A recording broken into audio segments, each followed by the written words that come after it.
aquestes propostes.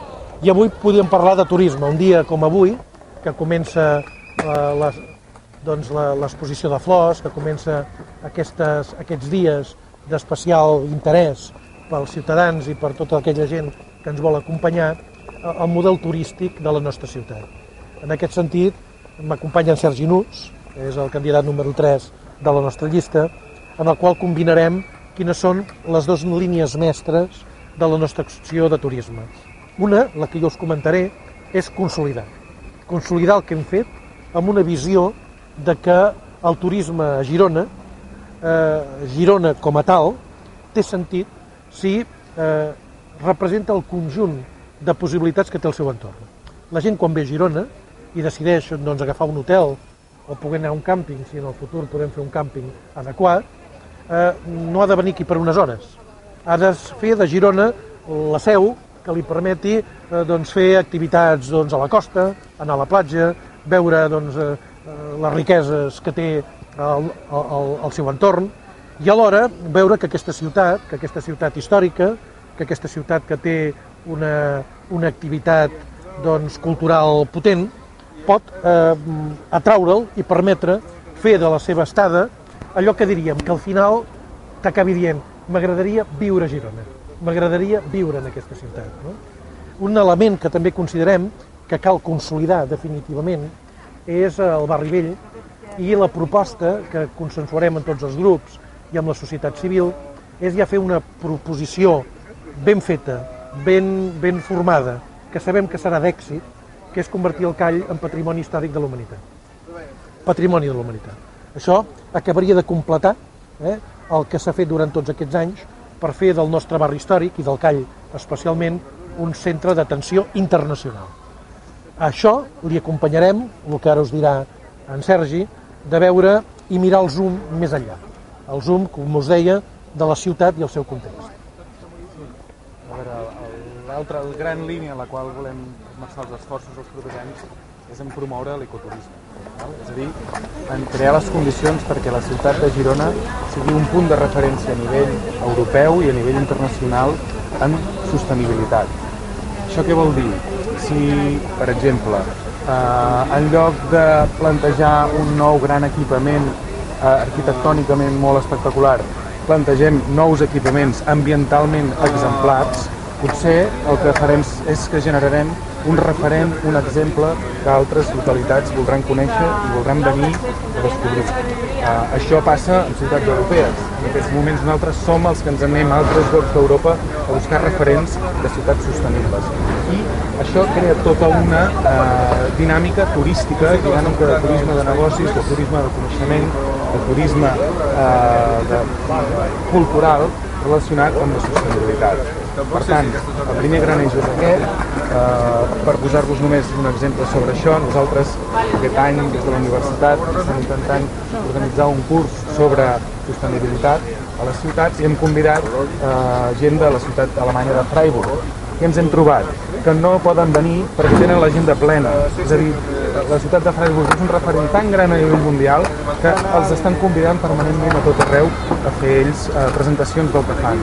Nosaltres, evidentment, no sabem si podem arribar aquí, però volem estar en aquest tren, no ens volem quedar enrere.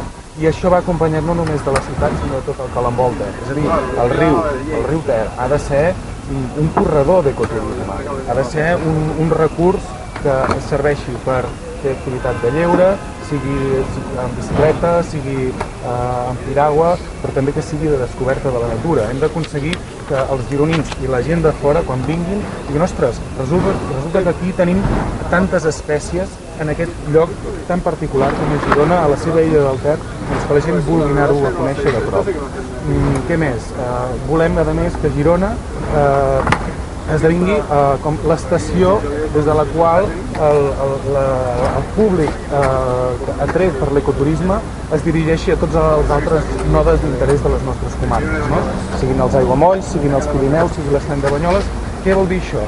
Hem de plantejar els mecanismes perquè, per exemple, els aficionats al cicloturisme a nivell europeu trobin en Girona unes condicions, unes infraestructures perquè s'hi puguin estar, puguin arribar a aparcar la bici en un lloc segur, arribin i trobin unes dutxes en les quals avituallar-se, fins i tot que trobin alguns tipus d'allotjaments adaptats, o fins i tot, si som capaços de negociar-ho suficient, que es puguin transportar les bicis en diferents mitjans de transport perquè aquests usuaris de la bicicleta o del lleure relacionat amb la bicicleta des d'aquí puguin accedir a altres llocs de les nostres comarques. I entre ells, molt a prop, doncs la Vall de Llémena, de potenciar que hi hagi un bon circuit perquè la gent aficionada al cicloturisme des d'aquí se'n pugui anar a fer una bona ruta per unes carreteres segures, per uns indrets amb una bellesa natural importants. No? Aquest és una mica el concepte. No? Finalment hi hauria la part de la gastronomia. No? O sigui, ja el propi sector ha començat a orientar-se cap al que es diu la slow food, que és la gastronomia basada en productes locals i en la mesura del possible doncs, ecològics. Nosaltres això ja ho hem potenciat a nivell de les escoles a l'Ajuntament. Doncs creiem que tot això ha de ser com una força a la qual li donem més ressò, no? I doncs, crear com Girona una capital de referència. Si comarca gironina ara mateix ja és una de les referències mundials en gastronomia, Girona amb el seu celler de Can Roca, però també amb la resta de la ciutat, que siguin un lloc on te diguis, ostres, vens aquí i realment degustes productes de molt bona qualitat i de proximitat i que, bueno, que hi hagi un reconeixement d'aquesta ciutat com a regió de productes ecològics i tot. Com diu en Sergi, és a dir, sortir de la crisi i hem de sortir en millors condicions de les que hi hem entrat. I millors condicions significa apostar per la innovació. I la innovació en turisme és això, és un turisme que abarqui d'una manera àmplia la història i el futur. I el futur és la sostenibilitat, no pot ser un altre. I això, a més, comporta llocs de treball, comporta, a més, accentuar investigació i desenvolupament, perquè en tots aquests àmbits es busca la innovació, i per altra banda atrau cervells, atrau persones que no sols veuen o miren doncs, aquesta universitat o aquest altre o aquest centre d'investigació, sinó també com viuré jo, com viuran els meus fills, com estaré, i això és per nosaltres un element clau. No?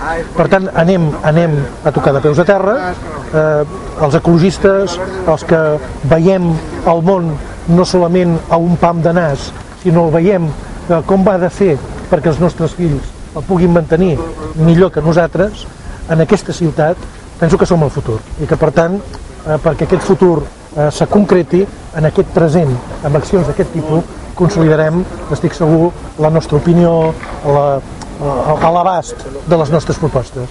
De vegades, jo ho recordo, fa 8 anys, coses que dèiem fa 8 anys, la girocleta, nosaltres vam dir que caldria una girocleta, es va dir, oh, no, una girocleta, que no. Ara la girocleta ha estat un èxit. Doncs bé, intentarem que propostes com les que ara diem no tardin 8 anys, esperem que sigui molt abans, perquè estem segurs que seran un èxit. Arquitectes i constructors del barri vell de fa segles no pensaven que això seria el que avui nosaltres podríem reivindicar per ser un patrimoni de la humanitat. Doncs jo crec que avui sí que podem fer conscientment aquest esforç de dir, hem de deixar o començar a posar en marxa aquella ciutat que farà que siguem un referent de patrimoni de la humanitat d'aquí 500 anys. Que tindrem capacitat de seguir atraient, però pel conjunt de la ciutat, no exclusivament pel barri.